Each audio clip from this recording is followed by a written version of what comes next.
نبی علیہ السلام نے مسلمان کی ڈیفینیشن کی، تفصیل بتائی کہ مسلمان کون ہوتا ہے.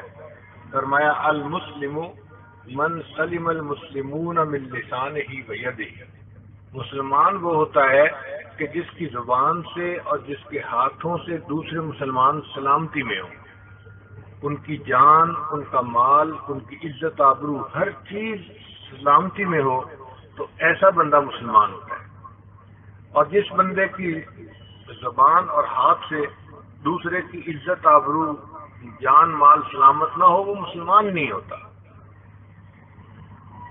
اب ذرا غور کیجئے کہ ہم کس حد تک مسلمان ہیں اور اس تعریف کے اوپر ہم پورے اترتے ہیں. خاص بات یہ ہے کہ اس حدیث مبارکہ میں نبی علیہ السلام نے زبان کا تذکرہ پہلے کیا اور ہاتھوں کا بعد میں کیا. اس میں بھی حکمت ہے. حکیم کا جو فعل ہوتا ہے وہ حکمت سے خالی نہیں ہوتا، دانائی سے خالی نہیں ہوتا. تو نبی علیہ السلام نے زبان کا تذکرہ پہلے کیوں کیا؟ وجہ یہ تھی کہ ہاتھ سے تکلیف پہنچانے کے لیے زیادہ قوی ہونا ضروری ہے. اگر کمزور ہوگا تو وہ دوسرے کو کیا تکلیف پہنچائے گا؟ ایک تھپڑ مارے گا اور اس کے بدلے چند تھپڑ خود کھا لے گا. لیکن زبان سے تکلیف پہنچانے کے لیے قوی ہونا ضروری نہیں ہے. کمزور بندہ قوی کو بھی اپنی زبان سے دکھ پہنچا سکتا ہے. تو زبان کا دکھ زیادہ آسان ہے. پھر ہاتھ سے تکلیف پہنچانے کے لیے قریب ہونا ضروری ہے. اگر کوئی بندہ دور بیٹھا ہے، ہاتھ سے اس کو تکلیف نہیں پہنچا سکتا. زبان سے تکلیف پہنچانے کے لیے قریب ہونا ضروری نہیں. کوئی بندہ دوسرے ملک میں بیٹھا ہے، آپ اس کے بارے میں کوئی کمنٹس پھڑکا دیں، وہ بندہ سنے گا، وہاں پہ اس کا دل دکھی ہوگا. تو آپ نے زبان سے اس بندے کو بھی تکلیف پہنچائی جو دنیا کے دوسرے کنارے پہ تھا.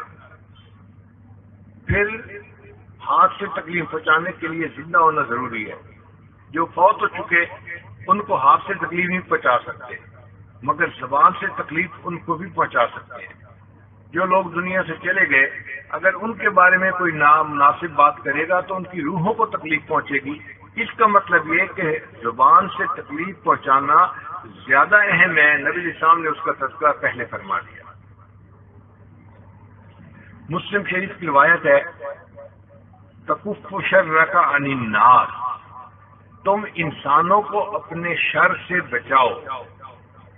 شر تو ہے ہی صحیح تمہارے اندر، مگر اگر شر پہنچانے کا ارادہ بھی ہو تو اس کو روکو. مثلا محفل میں بیٹھے ہیں، دل چاہ رہے فلاں کا مذاق اڑائیں، شریعت کہتی ہے تم اس جذبے کو روکو، اس ٹیمپٹیشن کو کنٹرول کرو. تم ایسا مت کرو. غصہ آ رہا ہے، اپنے غصے کو کنٹرول کرو تاکہ دوسرے کو تکلیف نہ پہنچے. تو شر تو ہے تمہارے اندر، لیکن دبا رہے گا تو نقصان نہیں دے گا، نکل آئے گا تو دوسروں کے لیے ایذا کا سبب بنے گا. اس لیے دوسرے بندے کو اپنی تکلیف سے بچانا، اس پر اس بندے کو صدقے کا ثواب ملتا ہے، صدقہ کرنے کا ثواب ملتا ہے. بیماریوں میں سب سے بری دل کی بیماری، بیماریوں میں سب سے بری دل کی بیماری، اور دل کی بیماریوں میں سب سے بری دل آزاری ہوتی ہے. بندہ دوسرے کے دل کو دکھ پہنچائے، دوسرے کے دل کو تکلیف پہنچائے. اور آج کے مسلمان معاشرے میں دل آزاری کا گناہ بہت عام ہو گیا ہے. ہم اپنی زبان اس طرح چلاتے ہیں کہ اتنا تیز کینچی بھی نہیں چلتی، تلوار بھی نہیں چلتی، جتنا تیز ہماری زبان چل رہی ہوتی ہے اور دوسرے بندے کو تکلیف پہنچا رہی ہوتی ہے.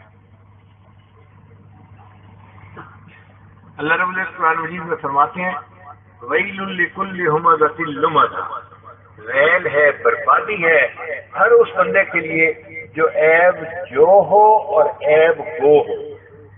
عیب جو کہتے ہیں دوسروں کے عیب تلاش کرنے والا. بعض لوگوں کی نگاہیں ایسی خوردبین فٹ ہوئی ہوتی ہے کہ دوسرے کی چھوٹی چھوٹی غلطیوں کو نوٹ کر لیتے ہیں. بہت ایگل آئی ہوتی ہے ان کی، دوسرے پہ نظر پڑی، اس کے عیب کا پتہ چل گیا. یہ بندہ ہوتا ہے عیب جو، عیب تلاش کرنے والا. اور بعض بندوں کی عادت ہوتی ہے، ان کو کسی کی کمزوری کا پتہ چل جائے، پروپیگنڈا کرنے کے ماسٹر ہوتے ہیں. یہ لوگ ہوتے ہیں عیب گو. تو الگ الگ عادتیں ہیں. عیب جو الگ عادت ہے، الگ گناہ ہے، اور عیب گو ہونا الگ گناہ ہے، اور بعض اوقات بندے میں دونوں گناہ ہوتے ہیں، وہ عیب جو بھی ہوتا ہے عیب گو بھی ہوتا ہے۔ اللہ فرماتے ہیں اس قسم کا جو گناہ گار بندہ ہوگا اس کو پھر ہم جہنم میں سزا بھی انوکھی دیں گے۔ کیا سزا ہوگی؟ کہ آگ کا بنا ہوا ایک ستون ہوگا، ایک پلر ہوگا، اس بندے کو جو عیب جو ہے یہ عیب گو ہے، فرشتے وہاں جا کر اس کے ساتھ باندھ دیں گے تاکہ ہل نہ سکے۔ پھر وہاں پر آگ کے انگارے ہوں گے، نار اللہ الموقدہ التی تطلع علی الافئدہ، وہ آگ کے انگارے اٹھیں گے اور اس بندے کے دل کے اوپر آ کر لگیں گے، جیسے لیزر گائیڈڈ راکٹ ہوتا ہے نا کہ اڑتا ہے اور اپنے ٹارگٹ پہ جا کے لگتا ہے، ان انگاروں کے اندر بھی اللہ نے میموری فٹ کی ہوگی، یہ اٹھیں گے اور اس بندے کے دل کو اپنے ٹارگٹ بنائیں گے۔ تو یہ جسم جلے تکلیف ہوتی ہے، لیکن یہ تو دل کو جلائیں گے۔ کیوں؟ میرے بندے تم دنیا میں دوسروں کے دل دکھایا کرتے تھے، آج اس کے جواب میں ہم تمہیں بھی ایسی سزا دیں گے کہ تمہارا دل جلے گا اور دکھے گا۔ آپ سوچئے یہ کتنی بڑی سزا ہے جو بندے کو جہنم کے اندر دی جائے گی۔